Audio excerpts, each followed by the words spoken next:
Hi, yo, this is John, and welcome back to my 6th Annual Horror-Athon. Today, we are talking about Monster House, a family-friendly horror film from 2006. And in Monster House, it deals with these three kids who, after the neighbor of one of the kids, has a medical emergency, start to suspect there's something weird about his house. People start going missing and stuff, and, turns out the house is possessed by a ghost. Now they just need to figure out how to stop the house before it consumes and maybe even kills a whole lot of trick-or-treaters. Now, this is a movie that I grew up with as a kid.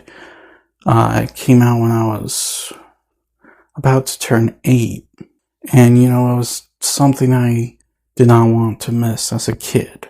And honestly, as a kid, it did not disappoint. And as an adult, it's still not bad. One of the movie's strengths is its voice acting. All of the voice actors do a good job in the movie. They all feel like plausible and relatable and realistic characters given the situation. Part of what sells that is the voice acting.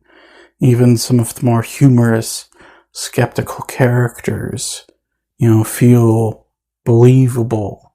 Now, obviously, there's clearly going to be a lot of skeptics because, this is one of those situations where unless you see it, you probably would not believe it. The movie's animation is also not terrible. This is one of those movies that was produced using motion capture animation, stuff traditional animation. It was this thing Robert Zemeckis was testing out after seeing motion capture be used as a VFX in things like The Phantom Menace, The Mummy, Peter Jackson's Lord of the Rings trilogy. So he started this company, Image Movers, which helped produce this movie that specifically did motion capture animated films. Not all of them turned out well. Their first movie, The Polar Express, as much of a cult classic as it is, there was this problem with the character's eyes not blinking. It was very uncanny. With this movie, they didn't really make that mistake. Again, obviously, the blinking eyes, while it occurred, it probably should have occurred a bit more. And the fact that, they went with this animation style that was kind of reminiscent of stop motion, with each of the characters looking like claymation models. That helped out quite a bit. But, they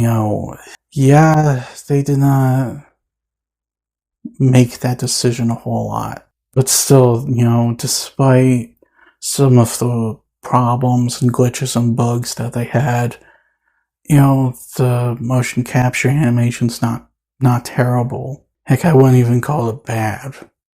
But it's not, the animation in Monsters, Inc. or Finding Nemo. This also being a family-friendly horror movie, there comes the question of, is it intense and suspenseful but not too scary for little kids? Which is a big concern and stuff. And in my opinion, the answer is no. It never, completely bothered me as a kid.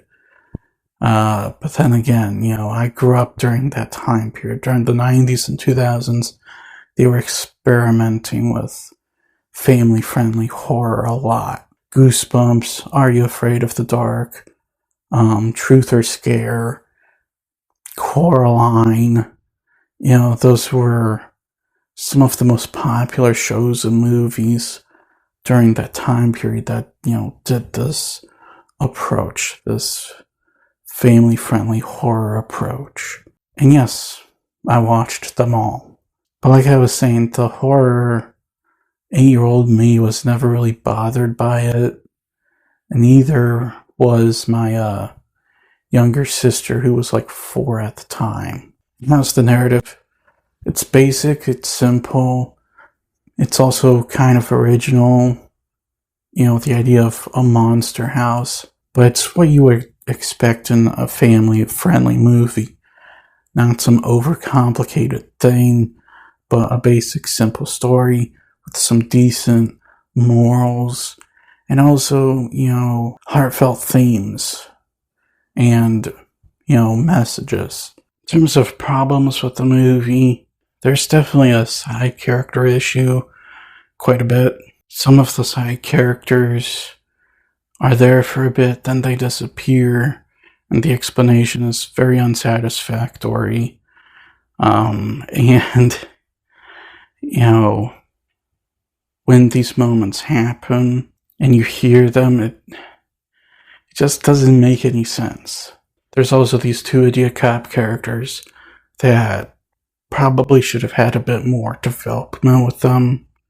Not much, but just a couple extra scenes before the halfway point of the movie. Not gonna say what for, but, it definitely would have helped things out. There's also, some elements where it's just like, okay, why didn't a whole lot more people see that or hear that? Because some stuff happens that a whole butt ton of people should have heard or should have seen, but apparently nobody did. Very bizarre. So guys, at the end of the day, Monster House, watching this movie again was a nice, blast to the past. And, it's not a bad movie. I don't think it's a great movie, though. If you haven't seen it already, I do recommend watching it and watching it with your kids. It's not inappropriate for them, unlike a lot of kids' movies these days. And I would definitely, recommend it if you grew up watching it, but are unsure as to whether or not you would like it as an adult. I'm going to give Monster House a 7. Well, that's all the time I have for today. Please look forward to more videos real soon. Please hit the like button if you enjoyed this video. Please also subscribe if you're new to the channel. And as always, please remember,